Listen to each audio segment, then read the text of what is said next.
मैं बाजी की गाड़ी में बैठकर उनके घर की तरफ बढ़ ही रही थी। वैसे वैसे दिल में घबराहट भी बढ़ती जा रही थी। दिल में एक ख्याल बार बार आ रहा था कि बाजी ये सब आखिर कर क्यों रही हैं, इसमें फ़ायदा क्या है। मैंने सोचा कि आज तो मैं लाजमी बाजी का राज जान कर ही रहूँगी। यूँ हम जब बाजी के घर पहुँचे तो हमारा इस्तकबाल अजीब सी बदबू ने किया था, जैसे कुछ जल रहा हो। लेकिन मैंने बाजी से जिक्र नहीं किया था, क्योंकि मैं जानती थी कि बाजी ने कौन सा मेरी बात मान लेनी है। खैर, मैं कुर्सी पर बैठ गई, मगर ये क्या, अभी बाजी ने मसाज शुरू ही की थी कि मुझे फिर से नींद का गलबा तारी होने लगा। नींद आने लगी थी। मैं जब सोकर उठी तो शाम हो चुकी थी। मैं चकराते सर को संभाल कर कुर्सी से उतर आई और सोफे पर बैठ गई। मुझे यूं फुर्सत से बैठा देखकर बाजी बोली, सोफी, तू आज बड़ी देर सोती रही है। ऐसा कर, अपने घर चली जा। तेरी वालिदा भी तेरी मुंतजिर होंगी, बेचारी फिक्र कर रही होंगी। तू घर चली जा। मैं बोली, बाजी, चक्कर जरा कम होते हैं तो मैं चले जाती हूँ। बाजी इस बात में सर हिलाकर अपने कमरे में चली गई थी। मुझे उसी वक्त का तो बेसब्री से इंतजार था। मैं उठकर खड़ी हो गई और यहाँ वहाँ चीजें उठा उठाकर देखती रही कि कोई सुराग मेरे हाथ लग जाए, मगर मुझे कुछ भी नजर न आया। तभी मेरी नजर एक नन्हे से कैमरे पर पड़ गई थी। वो पार्लर की देखभाल के लिए लगाया गया था। मेरे दिमाग ने एकदम से काम करना शुरू कर दिया था। ये कैमरा बाजी 1 महीने पहले ही लेकर आई थी। तब बाजी का पार्लर भी इतना अच्छा नहीं चल रहा था। बाजी ने फुर्सत से बैठकर मुझे वह कैमरा चलाना सिखाया था और ये भी बताया था कि इसमें वीडियो कैसे देखते हैं। मैं 7 जमातें पास थी, यानी 7वीं पास थी, इसलिए जल्दी सीख गई थी। इस कैमरे का कंप्यूटर दूसरे रूम में रखा हुआ था। मैंने यहाँ वहाँ नज़र घुमाई तो कोई भी ना था। बाजी भी वहाँ पर मौजूद नहीं थी। मैंने सोचा यही सही मौका है, इस वक्त अगर सुराग लगा लिया तो लगा लिया। उसके बाद मैं दबे कदमों से चलती हुई दूसरे कमरे में चली गई थी, जहाँ पर इसका कंप्यूटर मौजूद था। वहाँ टीवी भी लगी हुई थी। मैंने कमरे को अंदर से कुंडी लगा दी, यानी कमरे को लॉक किया और टीवी के सामने जाकर बैठ गई। मैंने बटनों को छेड़खानी करके 5 घंटे पहले वाली वीडियो निकाल ली थी। मैं कंप्यूटर में नजर आने लगी थी। मैं कुर्सी पर बैठी हुई थी।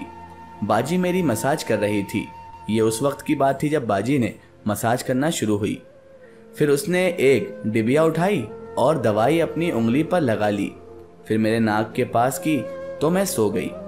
बाजी ने जल्दी जल्दी मेरा मेकअप किया था। फिर आगे जो कुछ हुआ वो देखकर तो मेरे कदमों तले से जमीन ही निकल गई थी। पैरों तले जमीन ही नहीं थी। मैंने वो कुछ अपनी आंखों से देखा। बाजी तो एक गुड्डा और चंद कागज ले आई थी। वह कागज जलाकर उसने गुड्डे के अंदर सुइयां घोंपना शुरू कर दी थी। मैं शदीद खौफजदा हो गई थी। मैंने जल्दी से वह सब कुछ छोड़ा और अपने घर की जानिब भाग खड़ी हुई थी। मैं लरज रही थी।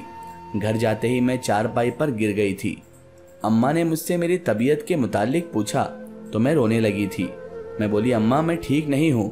अम्मा, मैं बिल्कुल भी ठीक नहीं हूँ। मुझे कुछ हो रहा है। अम्मा, मुझे बचा ले। अम्मा, मुझे किसी पीर फकीर के पास दम डलवाने के लिए ले जा।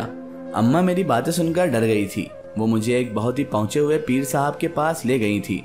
उसने मुझ पर दम किया और मेरा हिसाब करने लगा तो बोला कि इस लड़की पर काले जादू के बहुत ही खतरनाक वार चले हैं। वार ऐसे हैं कि या तो ये पागल हो जाएगी या सिसक सिसक कर मर जाएगी।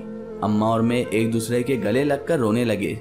पीर साहब बोले कि ये कुरानी आयत सुबह शाम पढ़कर खुद पर फूका करो, सूरह रहमान पढ़कर दम करके पानी पिया करो, इंशाअल्लाह अफाका पड़ेगा।